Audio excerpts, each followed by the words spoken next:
자, 교과서 130쪽을 보도록 할게요. 3번. 민재는 떠올린 일 가운데에서 음식 만든 경험을 글로 쓰려고 합니다. 민재가 겪은 일을 살펴봅시다. 먼저 영상을 잠시 멈추고 민재가 겪은 일을 그림으로 보고 131쪽으로 넘어가 민재가 겪은 일을 어떻게 글로 썼는지 생각하며 도전 달걀말이를 읽어보도록 하겠습니다. 본문을 읽어주세요.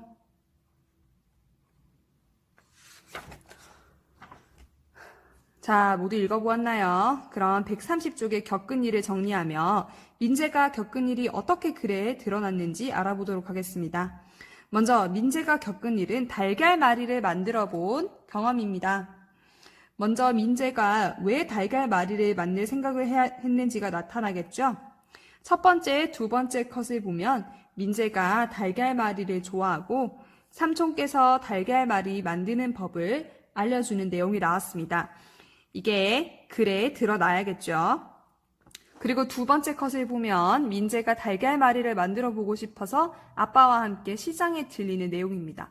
하지만 이 내용은 달걀말이를 만드는 것과는 상관이 없으므로 글에 나타나지 않아도 좋을 것 같네요. 자, 그러면 네 번째 컷을 보겠습니다. 네 번째 컷은 민재가 삼촌의 설명대로 달걀말이를 만드는 장면입니다. 이 부분을 글로 표현하기 위해서 어떻게 하면 좋을까요? 맞습니다.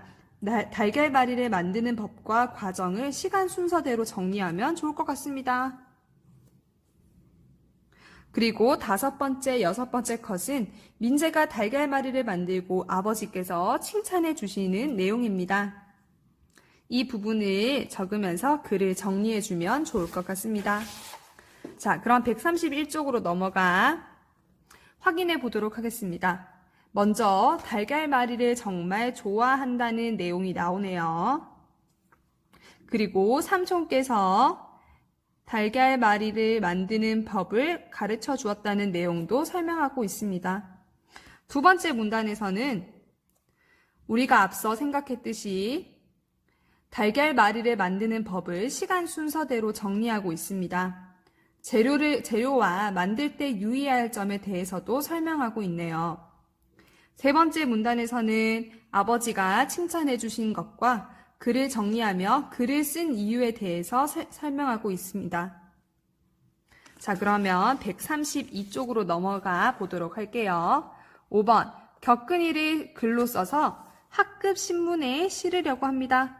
글 쓰는 상황이나 목적, 상황, 목적, 그리고 읽을 사람, 주제를 정해봅시다. 자, 그럼 먼저 글을 쓰는 상황이나 목적을 보도록 하겠습니다. 어디에 쓰는 거죠? 그렇죠.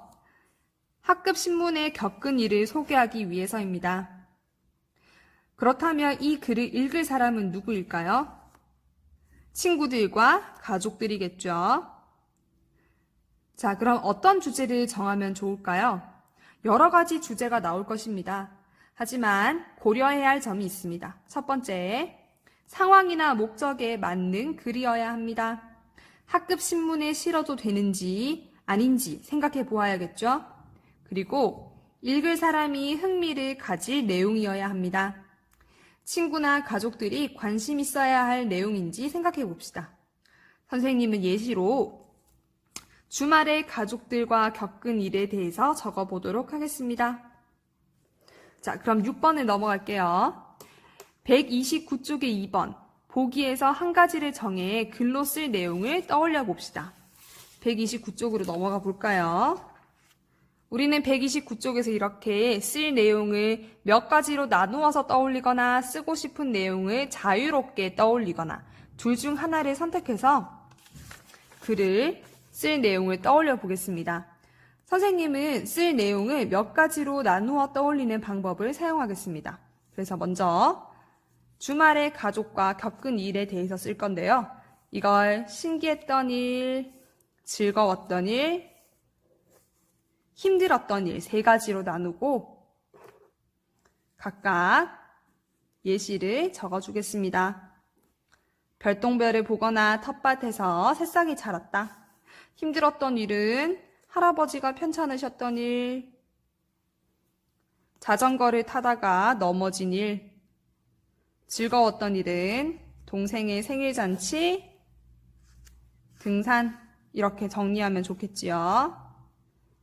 여러분도 한번 주제를 정해서 쓸 내용을 몇 가지로 나누어서 떠올리거나 혹은 자유롭게 떠올리는 방법을 사용해서 쓸 내용을 떠올려 보겠습니다.